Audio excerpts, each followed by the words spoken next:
TV with Sophia Melone.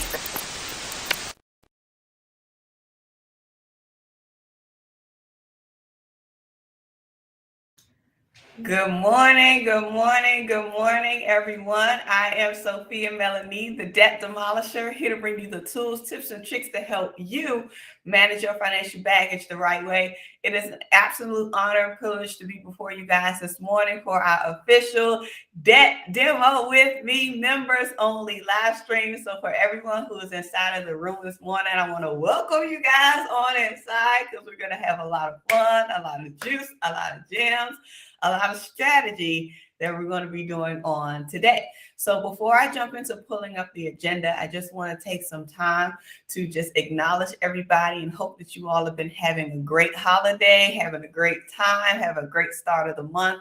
We are officially 10 days into the month of December, which means we have about 21 days remaining until we reach the ending of the year. And the purpose of this live stream, of course, you know that we go live every Saturday to have our working with me sessions, but this one is special, and this one is just going to be for the DDTV fam. This one is just going to be for us who really want to work on our debt elimination strategies. And so what we're going to do today, we're going to essentially work on our plans. So I'm hoping that if you are here, if you're inside of the room, if that you're able to listen, that you have your work, you have your books, you have your papers, you have your pens, you have access to your accounts, you have your statements, you have everything that you need so that we can really begin to get our plans together, because we're going to fire hose inside of our working session to kind of work through this as much as we can within a 60 to no more than 90-minute time spurt. So you all, because I was having some technical challenges, but we're just going to continue to proceed because I don't want to have any other further delays. So I'm going to pull up. Oh, let me say hi to everybody. It's been a while. Acacia's here this morning. Hi, Acacia. So good to see you. Welcome on into this room. I'm so glad that you are here. Hey, Acacia. Go, Acacia. Hey, Acacia. Come on, let's go, Acacia. Let's go. Hey,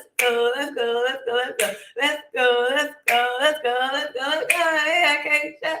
Go, Acacia. Let's go. Acacia's in the room. So glad that you're here this morning. Welcome. We had Q Scott in the building as well. She says, good Saturday, everyone. Welcome to our inaugural Debt Demo with me. This is a special day, if I must say so myself. It is a special day, so we're definitely going to get ourselves together when it comes to the holidays. When it comes to the new year related to our debts and our plans for that. So, hey, Q Scott. Hey, Q Scott. Let's go. Come on, hey, Q Scott. Hey, Q Scott. Let's go. Come on, pass it to Bria. Let's go. Hi, Bria. Bria may not be able to see because she's not a part of the DBCB fan. But if you end up sharing this or she's nearby, then she can see it and say hello. But nonetheless, hi. So we have Queen Lisa in the room. She says, good morning. Hi, Queen Lisa. So good to see you. Welcome on into this room. I'm so glad that you're here. You got Queen Lisa H with the takeoff thing. I said Queen Lisa H got the takeoff thing. She got the takeoff thing. I said Queen Lisa H got the takeoff thing. She ready to go. Let's go. She trying to go. Let's go. She got the takeoff thing. I said Queen Lisa H got the takeoff thing. Let's go. All right, you guys. So glad that you're here. Good that you're here. Queen Divinity is here shaking it on the dance floor. So glad you're here, Queen Divinity. Welcome on into this room. We got Lisa Smiles in the building. So good to see you. I just finished lathering up, Lisa. Yes, I did, with my good old creamy nutmeg. So good to see you. Welcome on into this room. We also got Sherry inside of here. Sherry, so good to see you. Hey, Sherry, so glad to see you. Hope you had a great birthday on 2 days ago. So happy belated birthday again, once again. And thanks to everybody who gave Sherry some love for her birthday. Okie dokie. I think we have everybody. So we are going to get started. Let me pull up the agenda. So the agenda for today, let's talk about debt, you guys. Can we talk about debt? Let's talk about debt. So what we're going to focus on today when it comes to our strategy and our approach, it's important that we be encouraged enough and bold enough to look at our numbers. I know when it comes to debt, it can be daunting. It can be a lot. It can feel like it's so much, but we're really going to take some time to have a magnifying glass inside of our debt statements. And so that means you looking into your accounts. If that means you actually getting the physical copies of your bills and all of the debts that you, not even necessarily bills, we're just going to be talking on things that are considered debts, because your bills are typically something that you pay recurring on, and it could be anything between utilities, any other stuff that you sign up for, but not just the things that are tied to your credit report. So when we're looking at our debts, we just want to focus on the things that we have an obligation to pay because of a promissory note that we agreed to. And more than likely, those things will be reflected on your credit report. So we're going to have a magnifying glass approach on our debt today so that we can be able to strategize our approach to eliminate it or drastically reduce it. So either or, depending on what your choice is and what your preference is. So with our session today, we are going to start, and I'm going to break this up into spurts. So normally I would just kind of have the 60-minute block, but I really want to kind of treat this as a mini lesson with executable sprints.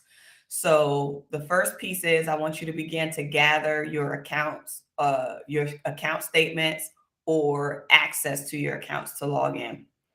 So as I'm talking, you can begin to kind of make the list or jot down a list of the debts that you have, the statements. If you know that you have your statements nearby, just pull them, get them together, start to organize those things. And we're going to take 15 minutes to review our accounts or review our statements. So that way we can make the list of our current debt balances as well as the interest rates.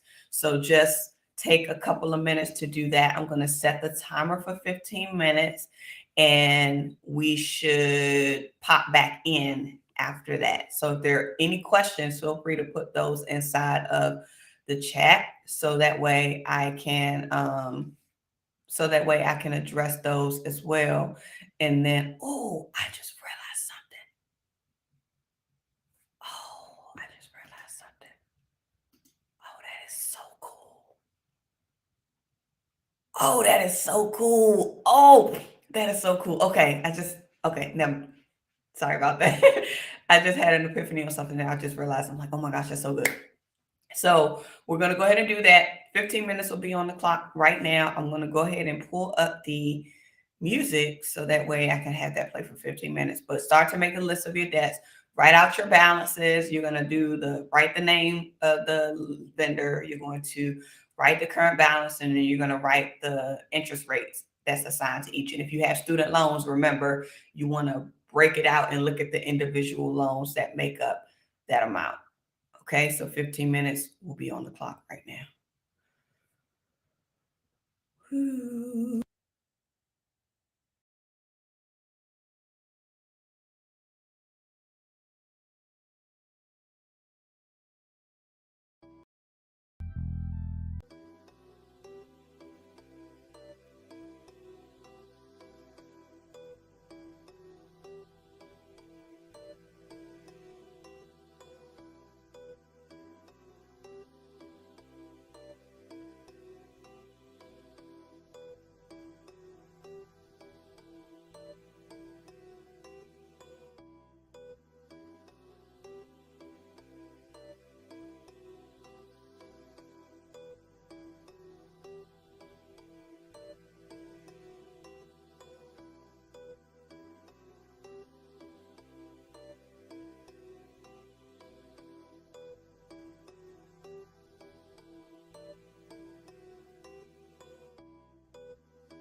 Okay, everyone. That was 15 minutes. So hopefully you all had a chance to begin to make your list and list them out with the balances as well as the interest rates.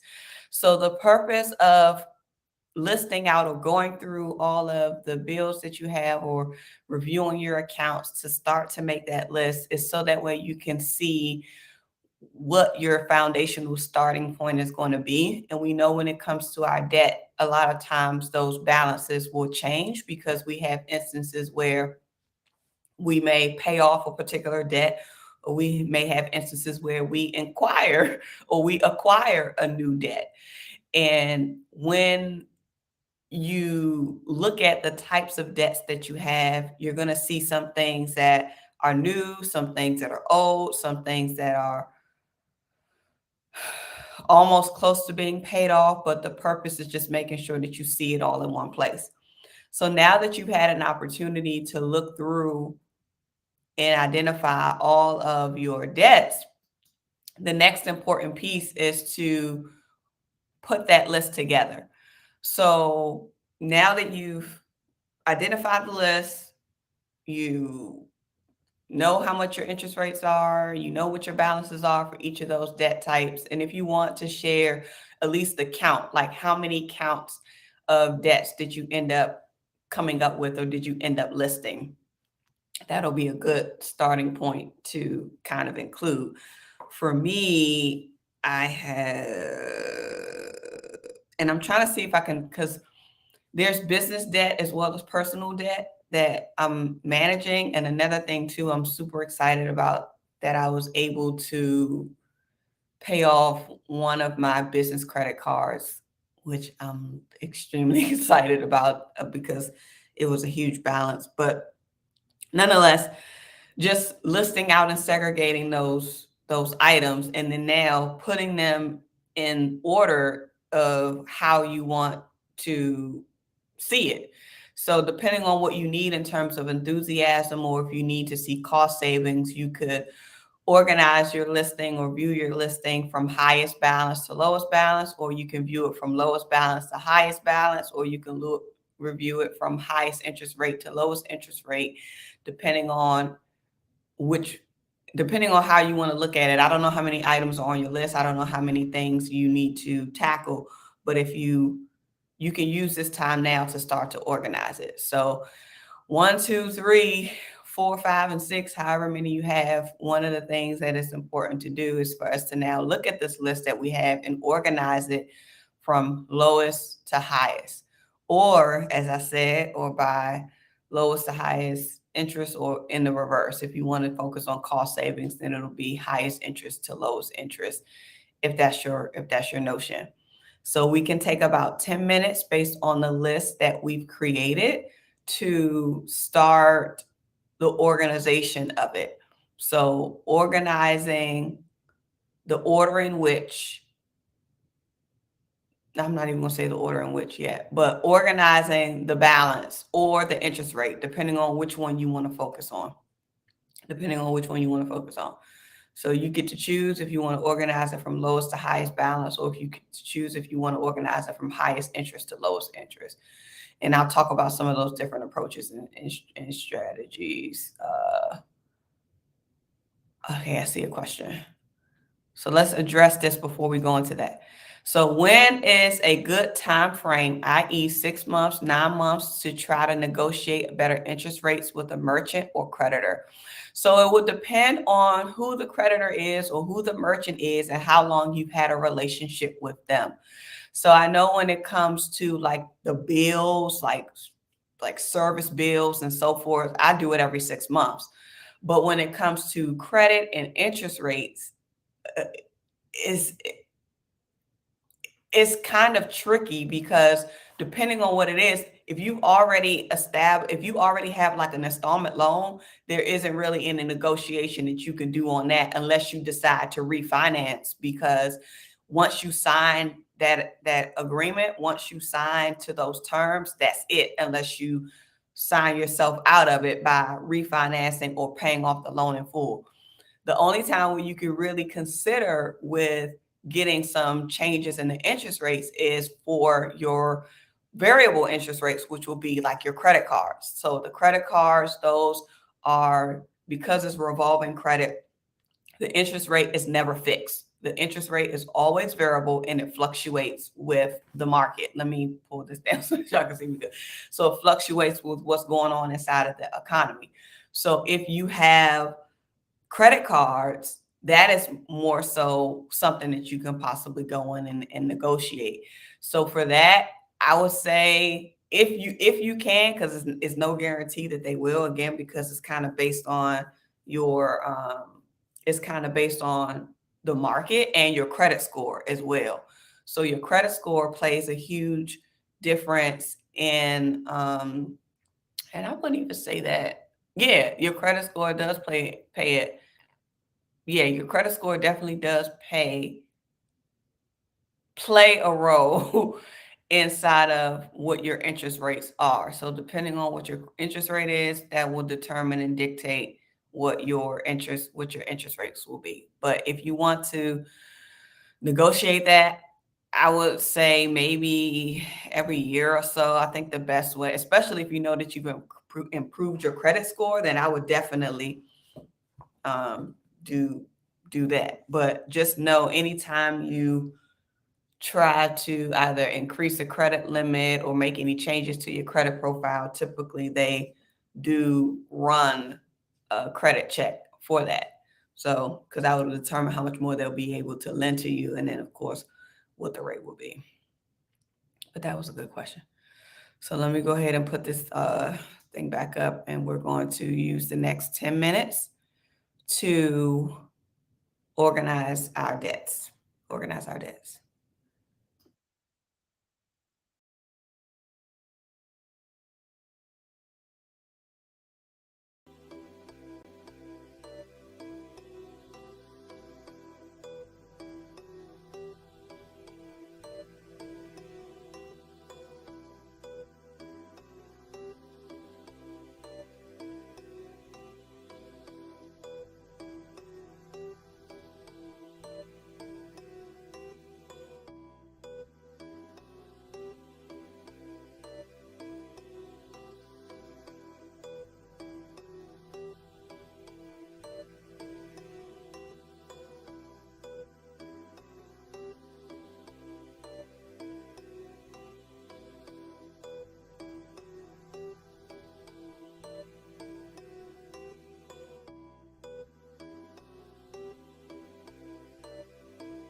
All right, everyone.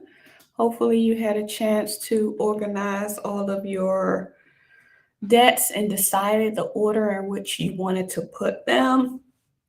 I know for me, I feel like there's always a twist between how I do it, and sometimes my approach changes depending on what I'm trying to do or what I'm trying to get to. Because I've been on my debt elimination journey for so long, I don't necessarily feel like I need momentum anymore, which was the initial reason why I would order my debts from smallest to largest. But there are some instances where I may change the strategy to looking at what the highest interest rate is on the debts that I have, or it could be the time span or the goal in which I'm trying to pay something off. So I have a tendency to break mine up between the type. So I like to look at it, organizing it from smallest to largest by the loan type. So if it's a credit card, then all of my credit cards, I'll list it, order them from smallest to largest. And if it's a loan, I'll look at it from the highest interest rate to the lowest. So that's typically how I work mine, which may not be feasible or realistic for you. This is why you have to look at your details, and you have to look at the interest rates and look at how much you owe and look at what's your likelihood of being able to repay on those things, or pay your credit cards maybe off in full, because some folks may carry balances from month to month and not necessarily get to a point where they can pay it in full each month, but then they have new charges that are occurring in the next month. So one of my goals and my strategies for sure is to not pay interest. And my goal is to not pay interest, but I do know sometimes that does happen, like the situation that I explained with my business account, where I was literally hours late from making a payment on my business account, and that knocked me out of my grace, even though I had paid it in full before the statement closing date. That's not how the terms work with that particular lender, with that particular lender. So my charges were accruing interest for at least 2 months until I was able to go back into the grace period stage. So it just depends on your approach, your ability. But the purpose of this exercise is just to help you get it organized, Okay, shout out to Queen Lisa H. This block of time is dedicated to get this done and accountable, and be prepared to move different in 2023. Ain't nobody got time for overpaying. Amen. So what did Queen Lisa H say? She says, I'm thankful for this live stream today. Amen. Amen. Amen. Amen. Ooh, this is why my debts never seem to go down. I have been paying too little on my payments. Oh, I must have missed the revelation, because y'all are going on and on and on and on. Here we go. Here it is. Okay, I discovered that my largest credit card debt, I paid $600 in this year. Queen Lisa H, I'm so glad that you said this, because I think this is the power of looking at our statements. So if you look at your statements, they will tell you how much interest you've paid in the year. They'll tell you how much fees you've paid in the year. It'll literally break everything down. So if you look at your statement, which Queen Lisa H did, and it shows how much interest you paid during the year, seeing that can create an epiphany in so many others, not only in Queen Lisa H, but even in me. Because even when I look at how much interest I pay on something, I'm like, ooh, I'm just giving that money away. It's time to re-strategize. So if you look, and it's no different than looking at amortization schedules when it comes to your loan, of seeing how much of your payment is actually being applied to the principal. Because when you look at that amortization schedule, it's going to make a huge difference when you see that you're making a $700 payment, but only $70 of it is paying down the actual balance. Then that means what? $600 and something is going to interest that you're just giving to the bank. So looking at your statements will give you that epiphany. And Queen Lisa H is not to feel bad about it. It's about you being able to now see where the payment is going. Because it's one thing for us to make the payment, but actually seeing how it gets applied will make all the world of a difference in terms of how we approach our strategy. So I'm glad that this session, us looking at the statements, us looking at our balances and looking at the physical details of it could allow that exposure to happen. So that way you could be like, okay, it's time to do something different. It's time to do something different. So that's great. Thank you, Q Scott, for celebrating 7 months of membership as a DDTV fam. I'm so excited, you guys. It's been 7 months. Can you believe it? I remember the date. May 5th, 2022 was when the Debt Demolisher TV's channel memberships opened up. Oh, so excited. So thank you all for being channel members of the DDTV fam. I greatly, greatly, greatly appreciate that. You guys are celebrating Q Scott as well. Acacia says, let's go, Q. Come on. Sherry says, I need to see how much interest I paid. Yes, absolutely. If you look at your statements, you will definitely be able to see that for sure. You'll be able to see that for sure. Okay. Yep. All right. This is why. Okay. Yep. I answered that. We went over that. Is there anything else? Okay. I was going back and forth which order I wanted to do. I ended up ordering in descending interest rate order, then ascending balance order. Good. Great approach. Great approach. And you can again, you could align your and organize your list however you want to. However you want to. Sometimes, again, if you're just starting out, they always recommend just doing it from the smallest balance to the largest, so that way you can gain momentum. But as you begin to continue through your journey, you can get more strategic in changing things around. So like I was just sharing with mine, I have a different ordering depending on the type of debt that it is. So I group mine in categories and then do one in one way and then do one in the other. So we have a question, and then we're going to the next piece of our work, and that is, my loan is taken out of my checks, so there isn't no interest rate. It's a personal loan. Should I still list it as debt on my list? There is a balance. So technically I would, but let me ask you this. Is the loan reflected on your credit report? So if it's a loan, because if it comes out of your check, it could be that it's a 401k loan, or it could be some type of loan through your employer, which hypothetically they would not report that on your credit report.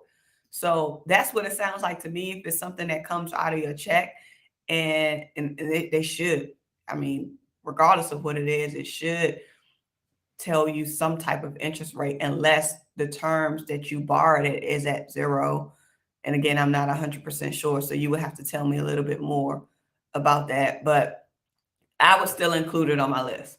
So if you have a 401k loan or some type of loan that is automatically drafted from your paychecks, then even though it's already being accounted for, I was still included on there so that you can know, so that you can be able to track it from that side of the house too. So I remember when I had my 401k loans, I still tracked it as a part of my debt balances, even though my paycheck was taking a portion of it to pay it down. And then some because essentially 401k loans, you're just paying yourself back for the money that you ended up earning or generating and gaining anyway. So and it would depend on if I just wanted to hurry up and clear up the loan. So just in case if I wanted to take out another one and make the monies available, then I would pay off the 401k loan sooner, so that I could, recoup those monies. And then the monies that I'm putting back in there can now be reinvested so that it can grow, even though it's still fluctuations that happen within there. But do any of you have to tell me, because it has to be some type of details of why they're taking the money out. So just go back in and check that. It's reflected, but it's in the positive. So if it shows what your balance is on that particular debt, I would still put it in there, even though you already have a plan to cover it because it's coming right out of your check. So, but just so you can know what you owe in totality, it's important to do that. Because I think sometimes too, people may forget about that. Let me just give an example real quick. Let's say if you take out a 401k loan with the current job that you work for, sometimes people forget about their 401k their 401k loan because their paycheck is covering it. So it's not something that they physically have to remember to pay or set up. So if you end up leaving that particular job, then theoretically you're supposed to satisfy that loan, which means to pay it back, or it'll be treated as income because you left that job. So I think there was an instance where someone had a situation where that happened, where they took out a 401k loan. I think it was spread out over however many years or whatever the case may be.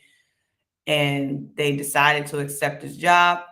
And they decided to accept this job. And the HR department explained to them, like, hey, you have this 401k loan, you either have to pay it in full within this certain amount of days, or it'll be treated as like a distribution. It'll be treated like a distribution. It'll be reported out as a distribution for tax purposes. And so I think they weren't 100% sure on how to approach it. They were like, oh man, well, what do I do? And like, I don't have the money to pay this off right now. Like, what do I do?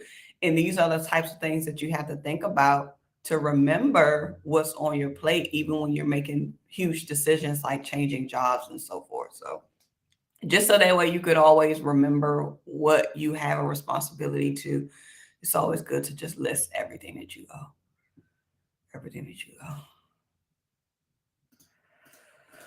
Okay, so for the next piece, we're going to talk about planning. Now that we've been able to identify all of the debts that we have, we've been able to decide our organization track, if it's going to be smallest to largest balance or highest to lowest interest rate. You now want to begin to identify your plan. Planning is the core to not only reaching your goals, devising the strategy to get to your goals, the success of your goals, and this says teamwork, but the parties or the collaboration that's going to be required between you, your vendors, your family, your jobs, your this, your that, in order to allow your plan to be a success. So now that we've been able to identify the first two steps, now we can go into the third step of planning out how are we going to get to our numbers. So I'm sharing this piece because this is one of the things that can kind of help with your approach, is by somewhat doing the math. So if you want to plan your strategy, you want to take a look at what you want to be able to address first. So what do you want to tackle first? Some people may take the easy route and say, I'm just going to take the smallest balance and let that one be my first to tackle. Some of you may be more strategic and say, I want to focus on one that's going to have the greatest positive impact on my credit score. And so in order to help you determine this, you all might want to consider doing the math on your balances that you've just been able to kind of write out. So if you're going to look at the creditor's name, so by creditor or by lender, you're going to jot down that balance that you already have. And I probably should have told you to do this before when you was pulling up your stuff, but you're definitely going to need the credit limit for each of the credit cards that you have, as well as the original loan amount for any loans that you have. So for me, I essentially only have 2 loans and everything else is credit cards because of the way I structure how I pay my credit cards off, how I use my credit card, and how I maneuver the balances in a way where the interest could be as minimal impact. And even if it's going to cause something that's maybe will cause my credit score to go down, I'm okay with that because I know exactly why it went down, because I made that strategic move in order to leverage a different aspect, to not pay interest on something, to say for a temporary window, I know that this is going to have a couple points impact on my credit score, and I don't care because within a couple of days, within a couple of months, it's going to be back to what it was or where it was. So if you understand what your goal is, if you understand what your focus is, that's going to determine how you approach your debt plans. So if you're looking at wanting to increase your credit score, then you definitely want to do the calculations to see what your utilization is based on your credit card usage and what your loan proportion is for any loans that you have. And if you don't have any loans, then that's another thing, because that's going to have a hindrance on your credit score just simply because there's not enough versatility within your credit profile. So use this template to do the math. You already have your current balances down. Now you want to go beside each of those that you've written down, because you already have the interest rate of how much is being charged. But now you want to calculate what your utilization rate is. And that's simply by you taking your current balance and dividing it by your credit limit, or dividing it by the original loan amount, depending on what types of debt you have on your list. So just take the credit limit, or take the balance and divide it by the credit limit, and that will give you your utilization rate. Take the current balance, divide it by the original loan amount, and that will give you your loan proportion rate.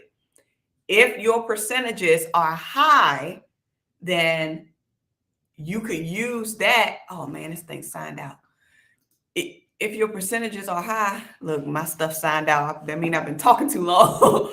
So if your percentages are high, then that can give you an idea to say, if I want to focus on credit, then maybe I need to focus on getting this lower so that way I can increase my credit score. If your goal is, I don't plan on using my credit right now, it can grow over time, I'm not really pressed. My thing is, I just want to be able to get rid of the debts or lower the debts that have the greatest emotional impact on me, then that's going to be my focus. So it's really up to you to decide what approach you want to take.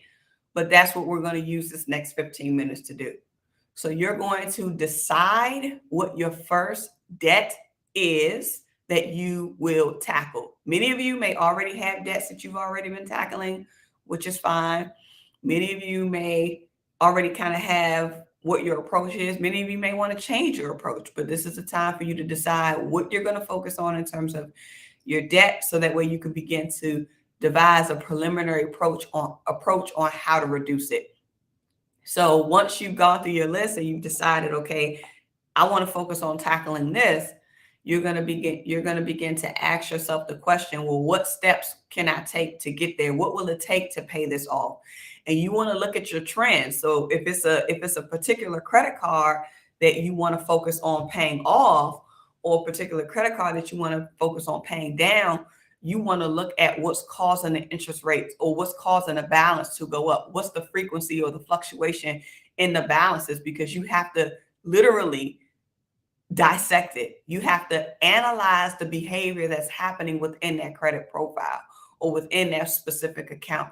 So if interest rates are driving, or interest charges are driving up your costs, then you may want to think about, okay, well, how can I negotiate this, or how can I move this to something that's not going to charge me as much interest. I tell you all the time that I leverage options for balance transfers. I do it all the time.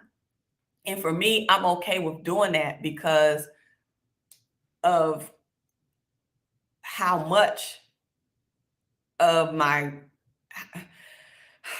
I'm saying like this. I'm strategic in terms of which cards I use to do the balance transfer so that it doesn't really have a huge impact on my credit score, but I'm still able to pay off this credit card or pay whatever this balance was that was on this previous credit card at 0% interest, as opposed to 7% interest or 9% interest or 10% interest. So you can begin to think of ways in which you can reduce your balances by looking at what's causing the balance to be what it is. So a prime example is like what Queen Lisa H said in terms of how much interest she realized that she paid within a year. If that is something that's driving up the cost, then you can begin to think about, well, how can I move this or shift this or reduce this as quick as possible? If I'm adding on more charges, meaning I'm still using this credit card every time, then you might think about your strategy or your approach in using your credit card. Do you need to use it less? Do you need to just designate one card for all of your recurring things that you need to pay on that's already allocated inside your budget? So that way it's not really a lose-lose situation, or you're not overspending because you've already accounted for it inside of your budget. You're just now putting those charges on the credit card. So thinking of that is kind of like what I'm explaining when you begin to think about your preliminary approach. It's not final, but it's just something that you can start. It's something that you can start. So let me answer this question real quick. A good utilization rate, I think you said in credit workshop, is 30 or lower, right? I actually said less than 30. So in the credit workshop, I talked to you guys about your utilization rates, and the standard industry says 30%. That's what the standard says. But even still, that's not good enough. That's not good enough. If you want to maximize your points, it needs to be lower than that. It needs to be 10% or lower. 10% or lower. Does that ever change due to the effects on the economy or stays consistent? Yeah, so they tell you the standard practice says 30%, but like I said, it's better. It's better. The lower, the better is the goal. But they always say 30% is where you need to get it to, but that's still not going to give you the maximum points in that area. It's less than that. So, all right. So let me go ahead and put this. We're going to work on this for 15 minutes. So time is on the clock.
Okay, everybody, that was a quick 15 minutes. I hope that you all were able to get some strategy in. I just realized because I was looking at my stuff and I came across something that I wanted to share.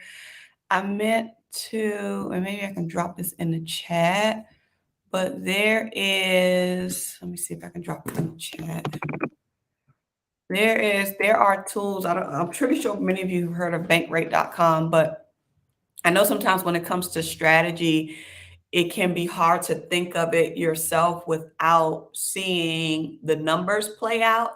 So there are tools and calculators. They have debt payoff calculators, the credit card payoff, auto loan payoff, mortgage payoff, even student loan payoff calculators that they have as well that you could use and leverage to help you kind of see what your numbers are. So somebody give me some examples and I could run it through. I just dropped that in there.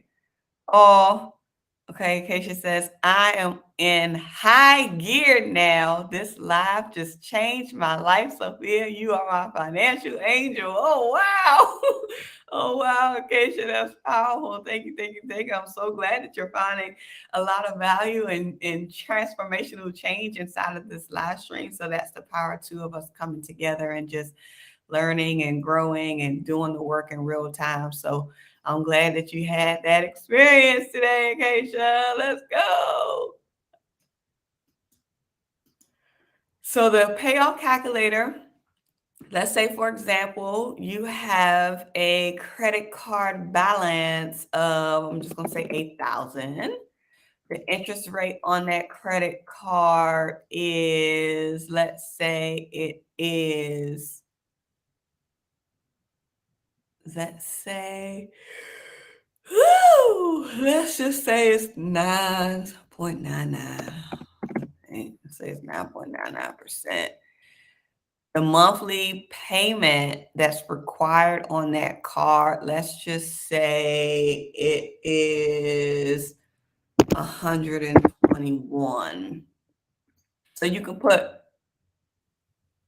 the payment per month, or you can put the desired amount that you want to pay off. So if you want to look at it two ways, if you want to see based on what the statement is telling me that I have to pay each month, and they also should show this forecast too on your statements. If it's not, they typically break out what your balance is and how long it'll take for you to pay it off, and then how much interest you'll end up paying if you stay at that pace or whatever payment rates that you're making. But let's say if we calculate that, and we're only making $121 a month, and the balance is 8,000. And again, this could fluctuate and this could change, but if it's 8,000, you're paying 121 a month based on the interest that's allocated, you could expect to pay it off in 97 months. 97 months. I am screaming and hollering. That is almost 10 years. That is almost 10 years. So if you keep a $8,000 balance on your credit card and you only pay whatever the monthly payment of 121, you're going to be paying on that for almost 10 years. Almost 10 years.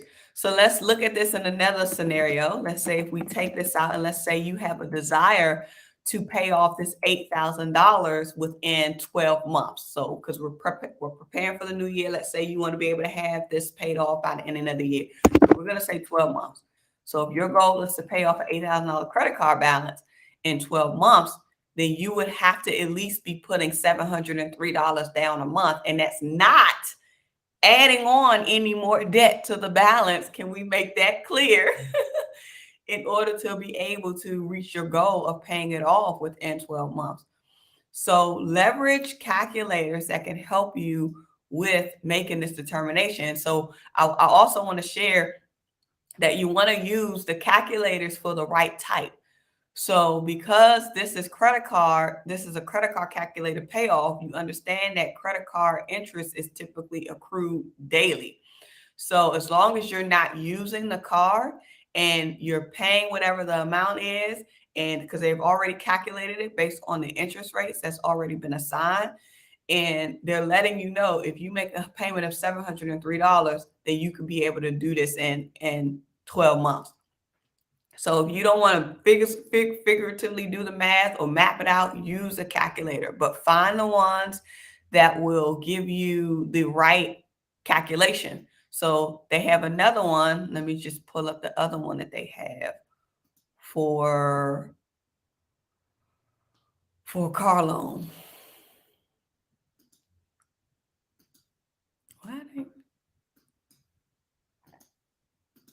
Here, I don't say, why am I showing up? All right, let me know if you guys can see that.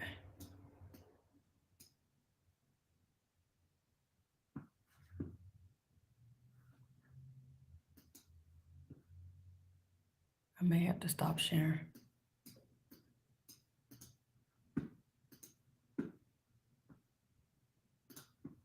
I may have to stop sharing. Let me take it off. Let me take it off and then put it back in. Stop sharing.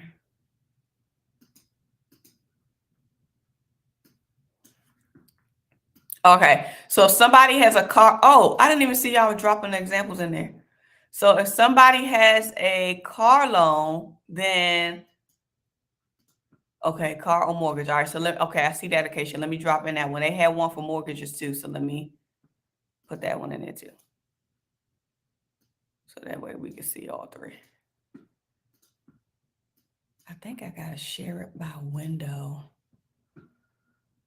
Apologies, you guys. I'm trying to work this thing out. I think this will work if I do it this way. Can you all see this? Is it showing it switching tabs? I can't tell because I'm trying to share the window.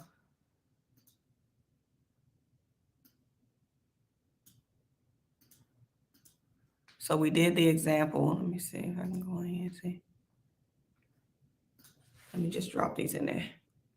I gave you the credit card one already. Let me give you this one. This one is auto loan. And then this one is the mortgage one.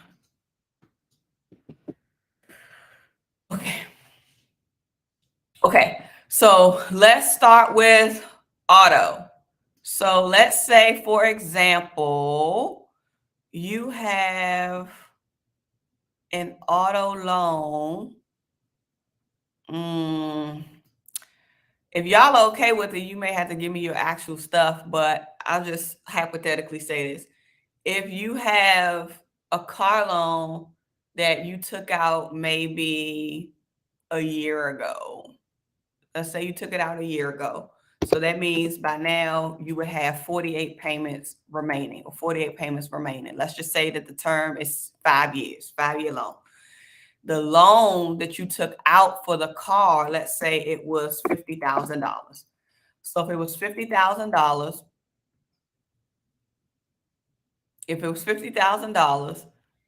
and let's just take out additional payment for right now. Your annual interest rate for that loan, and I don't even know what the going rates are for. Let's find out.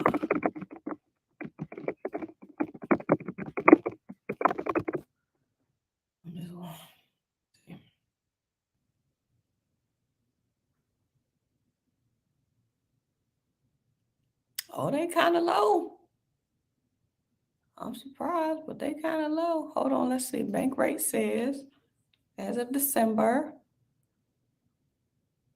Boom. So we're going to say 605. Well, let's see. Since it was a year ago, I'm just going to say 5. I'm just going to say 507. So I'm just playing around with this, you guys. I'm just playing around.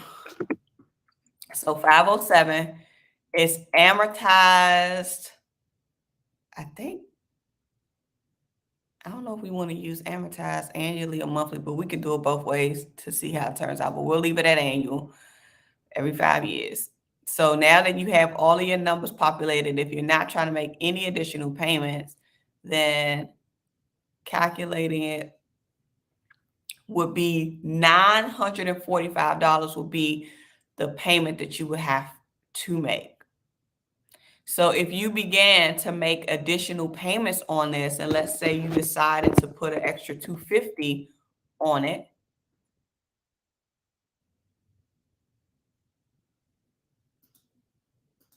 why is this thing not resetting? Review the report.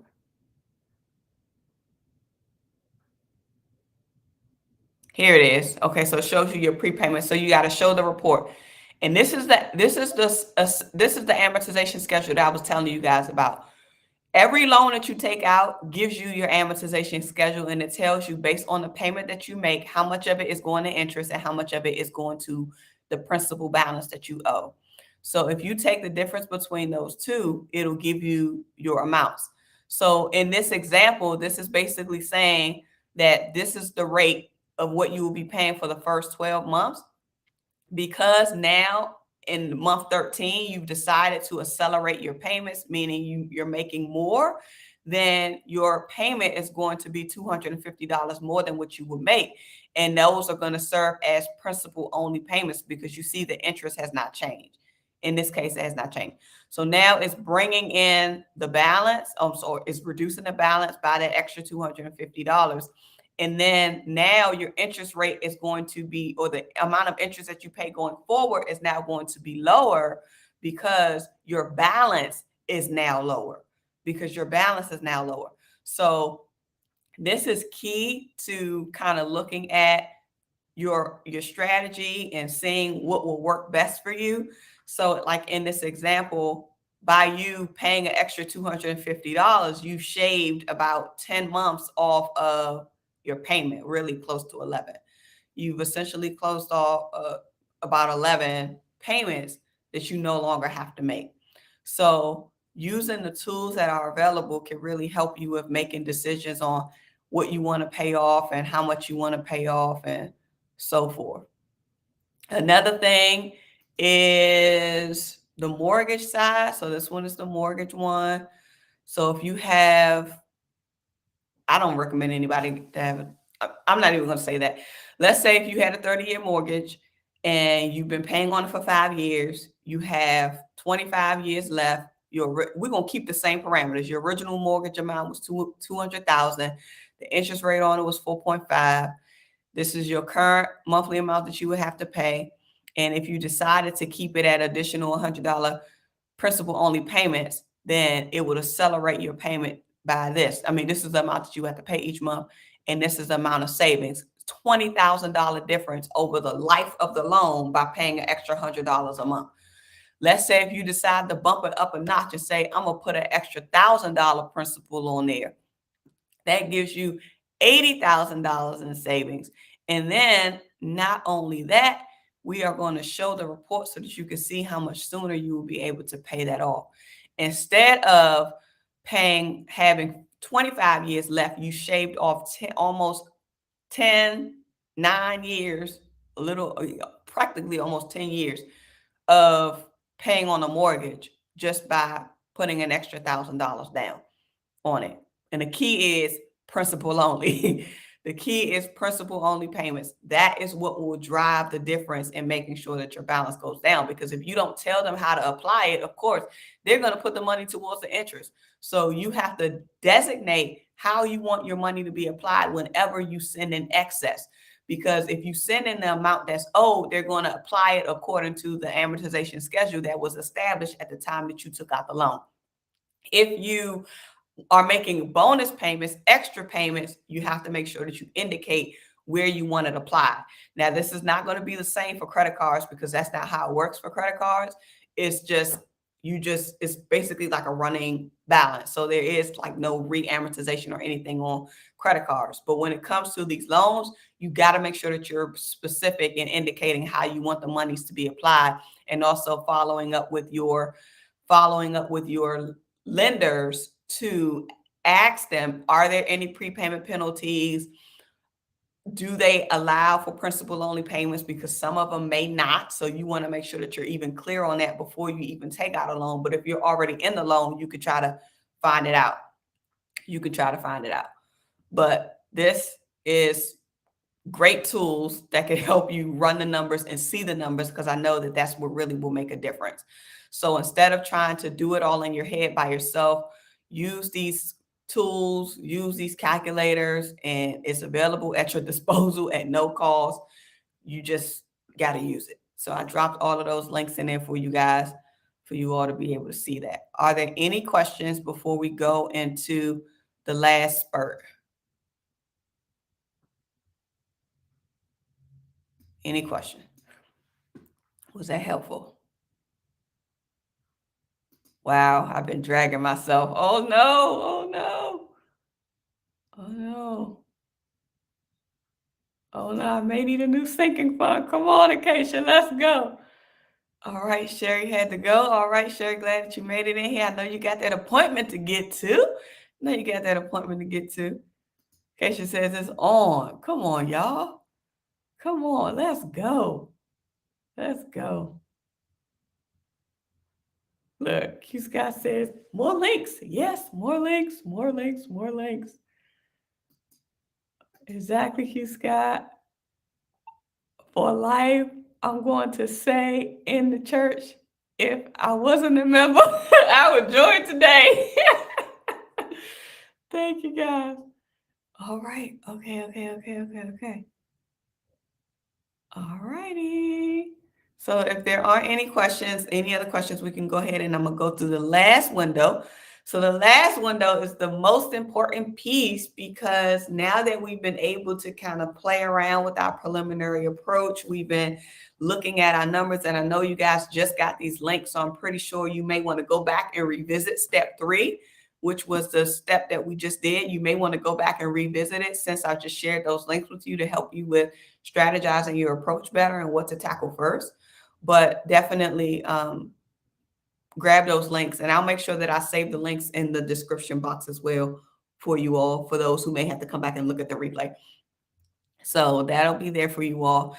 But in order to make sure that our design, that our approach, that our plan is going to work, we have to have a way to ensure that the resources that we have are going to be sufficient enough to cover the goal. I can't tell you how many times, like this example, we just looked at, did I close it? We just looked at this example right here, saying that it will require a $703 payment a month. That's a huge number that a lot of people may feel like, oh, okay, if I pay $700 a month, I can be able to do it, but not thinking about how that's going to pan out inside of your budgets. So in order to really make sure that the plan that you're devising is going to coincide and work with the monies that you have, we have to do this bump. So what does it mean to do this bump? What it means to do this bump is to now grab your budgets. Look at your budgets. Look at your total income coming in. Look at the actual expenses that you have going out, and see, and not even that, the actual expenses you have coming out, and then also take into consideration what the extra income is that you're going to need in order to reach the goal to pay off the debt. If your goal is to pay off a debt within 12 months, then you know that's your allocation. You got to take that amount, you got to divide it by 12, and that's essentially going to be your monthly payment amount. Or if you use the interest calculators, that way it'll calculate the interest over time. It'll give you a more realistic number. You can use that. If your goal is 24 months, put in 24 months. If your goal is 3 years, put in 3 years. Like, be as realistic as possible, especially according to your responsibility and your income and your ability to be able to generate more income. Because when you see that gap, you're going to have a way to fill it. So having your budgets will help you define that. And another reason why I'm telling you guys to focus on one debt at a time is because it can be extremely overwhelming. So I have my own templates and stuff that I've designed and that I created and that I use for my financial coaching programs. So within that, there it's robust. It's like a huge spreadsheet, and it has It allows you to put in your debts, and it allows you to put in all of the parameters, all of the information, the balance, the interest rate, when it's due, the closing date, everything, all of it is in one. And then it feeds into the next sheet and the next sheet and the next sheet until it gets out to the space where you can figure out what your strategy is going to be and then what your plan is going to be. So in the plan section, I break out all of these different elements for folks to say, we're only going to focus on one debt at a time so that you don't overwhelm yourself, which is why I was telling you guys today to define and identify the one that you're going to focus on for now. So the key is identify and focus on one and then autopilot the rest in the interim. So what do I mean by that? When you automate, when you autopilot the rest, that means you're going to set aside or set the amount that you're going to pay on the rest of the on the rest of the bills that you're not focusing on, or the rest of the debts that you're not focusing on, which hypothetically would be whatever your minimum payment is each month. But then you're going to focus your excess on how can you strategize to get that bigger one down faster. So if you focus on one, autopilot the rest, make sure that your budgets are sufficient enough to cover the minimums on whatever is being autopiloted, and then focus on what the number is that you need for the one that you're focusing on.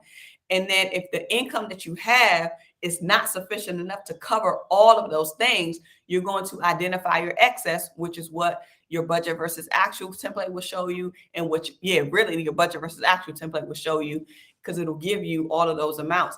And you can even use your My Budget outline to help you map out the difference, because you're going to have your income at the top, and then you're going to put in all of those expenses that you pay within a month.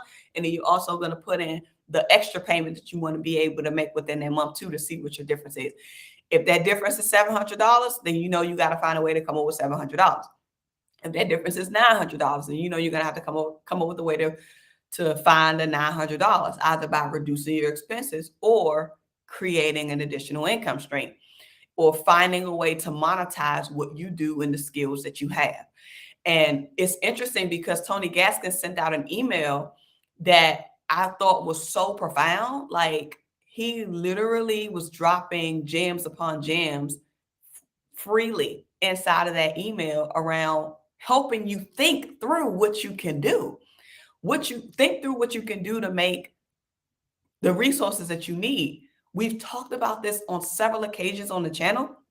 When it comes to your wealth creation, it's about ideas. So you have to be willing to think. You have to be willing to think and understand that everything is just not going to come free willy to you. You have to be willing to think through the ideas, and most importantly, pray on those ideas, so that the Lord can point you in the right way of what it is that you need to do. But it's not going to be set in stone. It's not going to be easy. There's been many times where I said, God, I don't know how I'm going to come up with this $900. I don't know how I'm going to come up with this $800. I don't know how I'm going to come up with this $300. But lo and behold, it shows up. It shows up some way, somehow, in some shape or form. And so you have to be willing to ask internally, ask sourcefully, how to create the income that you need.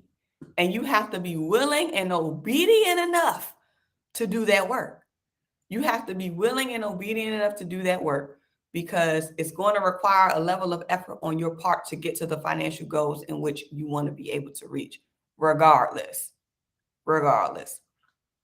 So in this plan, I help them like organize, okay, which one you're going to focus on first, one debt at a time. You're going to select that debt that you're going to focus on. It's automatically going to pull in the balances from the other sheets that you put in. And then you're going to identify your strategy, which was the piece that you guys just went over in terms of the debt strategy that you're going to choose, interest reduction vehicles, and methods in which and how you're going to try to find ways to do that. We talked about this throughout this live stream. And then finding ways to find the money. So in order to find the money, you got to look at what money you already have coming in so that you can identify your deficit. If you don't identify how much you need, then you're not really going to be able to get to that number because it hasn't been identified. So with our next 15 and final, or actually 20 minutes, I think, with our final 20 minutes for today, you're going to review your most recent budgets. And prayerfully, you were on the Budget with Me live stream last week, and your budget should be set. Your budget should be updated. But I want you to pull those out right now. I want you to pull those out right now. And I want you to look at your money plans. And you are going to test your money plans against this proposed preliminary number or debt demo plan that you just created.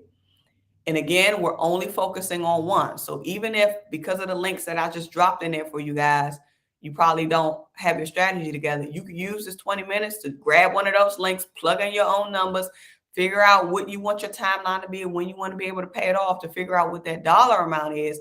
So that way you have the dollar amount, and then you also are able to bounce it up against your budget, prematurely incorporate it inside of your budget to see how much what you're going to need what you're going to need, what you need to cut. So let's take 20 minutes to do that. If there aren't any questions, we're going to take 20 minutes to do that. 20 minutes to do that. Let me see. Look, Acacia said, preach and teach this thing, Sophia. Amen. Amen. I don't even know what I said. Y'all know the anointing just be flowing, child. Be flowing. Got to do something different and think creatively as well. Yes, you got to do something different, and you got to be creative. Amen, amen, amen. Yep. It was really good. That email was so good. It was. Yeah. Mm-hmm. Mm-hmm. For sure. For sure, for sure, for sure, for sure, for sure. Okie dokie. Queen Lisa H says, this is eye-opening. Oh, you're so welcome. Amen, you guys. My business plan, my next leg of business is in the draft phase, is, as you know, so I'm excited, a little scared, but this and Tony's upcoming course has me hyped. Yes! Yes, Lord. Come on, let's go, let's go, let's go. You're getting some love. Acacia says, let's go, Q Scott, let's go. Okay. All right, so there are no questions. I'm going to go ahead and put 20 minutes on the clock, so we'll have 20 minutes, and then that way we can close out with our lesson for the day. But I wanted to do it a little bit differently so that I can speak, and then we can kind of work in spurts. So I hope that you guys like this approach. So let me go ahead and put up this, and then we shall be back in 20 minutes.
All right, everybody, that concludes our time. My mom had called me right in the middle of it, so I had to talk to her real quick. But so that was our last 20 minutes. Hopefully you guys were able to test out your budgets against the plans that you created, and know that it's always room to be tweaked. So this is the beginning portion of you having a different approach to begin to map out your strategy. So know that you could always come back to this live stream. You could always use this time to rework the work in the same increments, kind of like what we did, or if you just want to use one of our future with me sessions to do that, you can as well. So next week is going to be budget week. And then our last off topic with me session is going to be a vision board with me. So we'll have our budget with me session next week. We'll have our vision board with me the week after that, which I know is Christmas Eve. And then on the last day of the month, or the last day of the month and the last day of the year, will be our final budget with me. So as a precursor to let you guys know, there will be differences in terms of what you will see in 2023. I'm not going to announce them just yet, but you will kind of get a feel of how it's going to work in the coming days. But nonetheless, these working sessions were designed to give you the space to do your work. And I'm so glad that you all have showed up, not only for this session, but prior sessions and even future sessions. And I'm just praying that you all gain as much as you can from the time that we have together, not just from my facilitation, but also from what you read in the chat when you guys post your updates, when you share your wins, when you share your revelations, when you share what you do. That also gives other folks in the chat a chance to think about, oh wait, I need to check this out too. Or, oh wait, I need to do this too. So we're all helping each other learn and grow, which is something that I really appreciate and value when it comes to our working sessions. So I'm just hoping that you are finding there's the same value in the same regard with those and take them, seriously. Okay.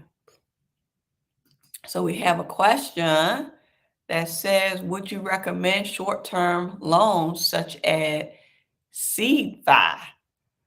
So that kind of depends on, again, this will be driven based on your goal and what you're trying to achieve. So if you are needing a short-term goal in order to create diversification within your credit portfolio, but you don't want to have maybe like a highly obligated kind of installment loan, which will be a short-term loan, then you could consider options like Seed5 or Chime. Let me see. I don't even know if I've ever heard of Seed.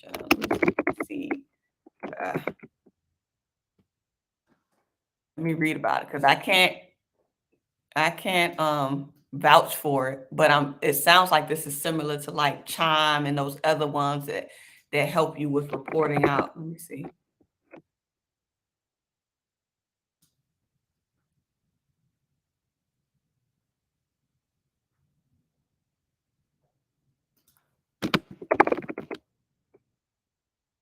It's like a credit builder, I think is what you're referring to.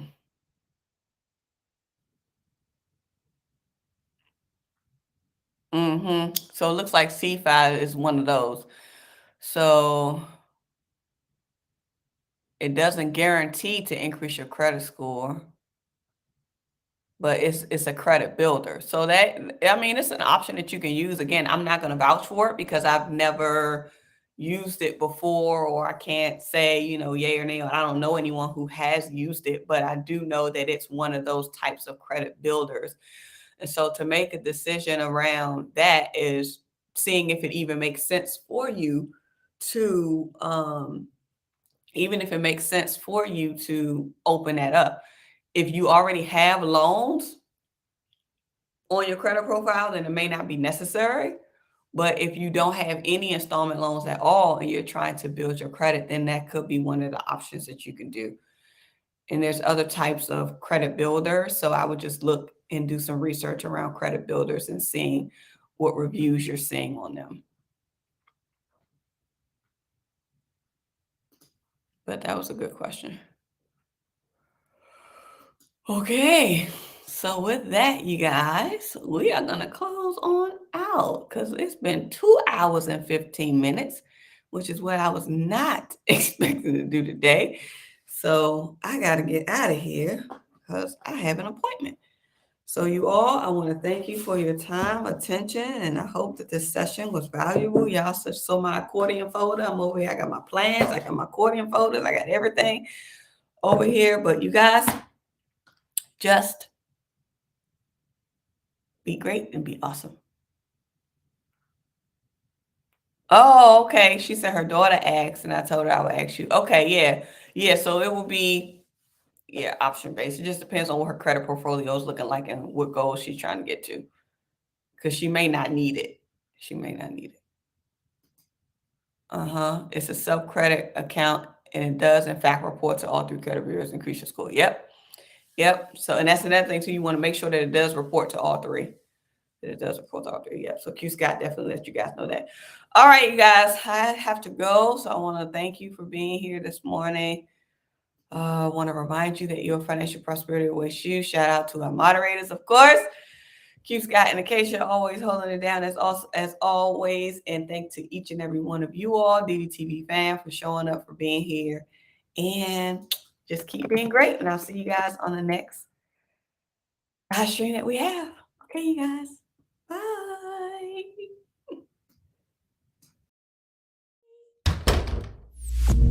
The Debt Demolisher TV with Sophia Melonē. The Debt Demolisher TV with Sophia Melonē. The Debt Demolisher TV with Sophia